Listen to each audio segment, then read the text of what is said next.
Reactive arthritis is defined as an arthritis that develops following an infection where the organism cannot be recovered from the joint, can't see, pee, or climb a tree. Urethritis plus arthritis plus conjunctivitis equals reactive arthritis.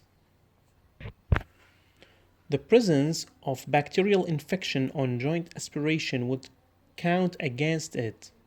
Reactive arthritis is one of the HLA-B27 associated seronegative spondyloarthropathies.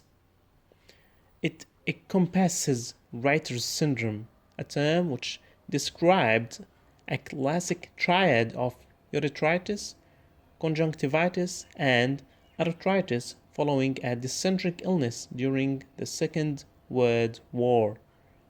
Later studies identified patients who developed symptoms following a sexual transmitted infection, post-STI, now sometimes referred to as sexual acquired reactive arthritis, SARA. Eye diseases in Reiter's syndrome, most common conjunctivitis, around 50%, less common iritis, about 12%. Epidemiology, post-STI form much more common in men. Post-dysenteric form equal sex incidence.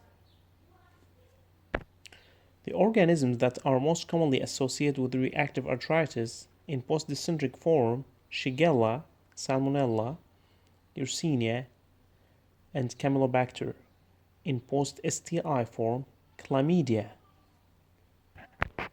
Features typically develops within 4 weeks of initial infection. Symptoms generally last around 4 to 6 months. Arthritis is typically an asymmetrical oligoarthritis of lower limbs, mainly affecting the large weight-bearing joints, usually knee and ankle. Dactylitis, symptoms of urethritis. Eye feature, conjunctivitis seen in 50%, anterior uveitis.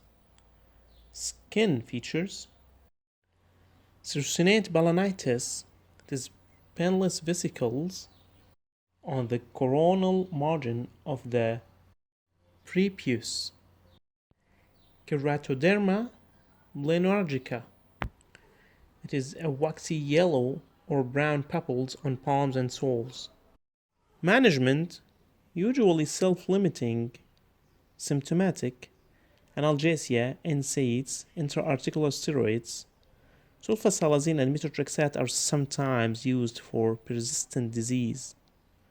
Prevention, antibiotics given at the time of the non-gonococcal venereal infection will reduce the likelihood of that person developing reactive arthritis. Appropriate treatment during the acute stage would be doxycycline 100 mg twice daily if chlamydia infection is confirmed. Prognosis with respect to long-term complications is better when dysenteric infection is the precipitant factor rather than chlamydial infection. Arthritis usually resolves in 3 months. In general, symptoms last from a few weeks to around 6 months in total. Symptoms rarely last more than 12 months. Around 25% of patients have recurrent episodes. 10% of patients develop chronic disease. In HLA-B27 positive patients, ankylosing spondylitis may develop in up to 50% of patients who have suffered an episode of reactive arthritis. HIV infection is associated with a higher risk of reactive arthritis. HLA-B27 is found in 80 to 90% of Caucasians with HIV-associated reactive arthritis, while studies of Africans with HIV-associated reactive arthritis have found nearly all to be HLA-B27 negative. Rarer long-term complications include urethral stricture, cataracts, and aortic root necrosis. This was provided by the SSSM Study Smart series for Mrcp, your easy way to easy pass. Don't forget to follow us on Facebook, Telegram, and YouTube channel. Thank you very much.